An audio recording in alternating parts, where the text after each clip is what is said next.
Rasululloh sollallohu alayhi vasallam aytadilarki, qay bir tillo yoki kumush egasi uning haqqini ado etmasa, qiyomat kuni uning uchun olovli bir lappaklar qilinib, jahannam olovida qizdiriladi. Miqdori 50 ming yil bo'lgan kunda bandalarning orasida hukm chiqarilib, u yo jannat yo do'zax sari o'z yo'lini ko'rmagunicha ular bilan uning yonboshi, peshonasi va orqasi kuydirilaveradi. Sovushi bilan yana qaytarilaveradi. Shunda sahobalar so'rashdi: "Ey Allohning rasuli, tuyachi?" deyishdi. Tuya egasi tuyasidan zakot bermasa, uni jazosi nima? Rasululloh aytdilarki, qay bir tuya egasi undan haqqini ado qilmasa, qiyomat kuni u keng sipsilliq yerga yuztuban tashlanadi. Tuyalari eng yetilgan holatlarida kelishadi. Birorta butalog'i ham qolmay, uni tuyoqlari bilan depsashadi, og'izlari bilan tishlashadi.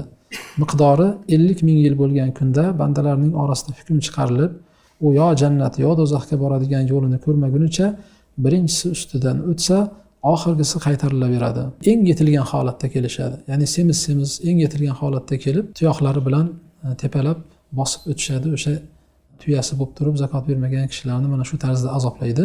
Aytayaptiki, birinchisi ustidan o'tsa, oxirgisi qaytarilaveradi. Ey Allohning rasuli, mol va qo'ychi deyishdi. Xo'p, mol, qo'y bo'lganlar undan zakotini bermagan bo'lsa-chi deganda Rasululloh sollallohu alayhi vasallam aytdilarki, qay bir mol va qo'y egasi undan haqqini ado qilmasa, qiyomat kuni u keng sipsilliq yerga yuztuban tashlanadi.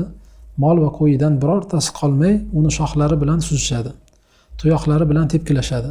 Ularning orasida qayrilma shoxi, to'qoli va siniq shoxi bo'lmaydi. To'qol degani endi shoxsizi, siniq shoxi bo'lmaydi. Miqdori 50 ming yil bo'lgan kunda bandalarning orasida hukm chiqarilib, u yo jannat yo do'zaxga boradigan yo'lini ko'rmagunicha birinchisi ustidan o'tsa, oxirgisi qaytarilaveradi dedilar. Rasululloh sollallohu alayhi vasallam aytadilarki, kimga Alloh taolo dunyo bersa-yu, uning zakotini ado etmaydigan bo'lsa, u qiyomat kuni unga bir yaydoqbosh ilon bo'lib gavdalantiriladi. Uning ikki qora nuqtasi bor. U qiyomat kuni egasining bo'yniga o'ralib oladi. Keyin ikki jag' suyagidan, ya'ni og'zining ikki chetidan tishlab turib, men sening mol dunyoyingman, men sening xazinangman deb aytadi.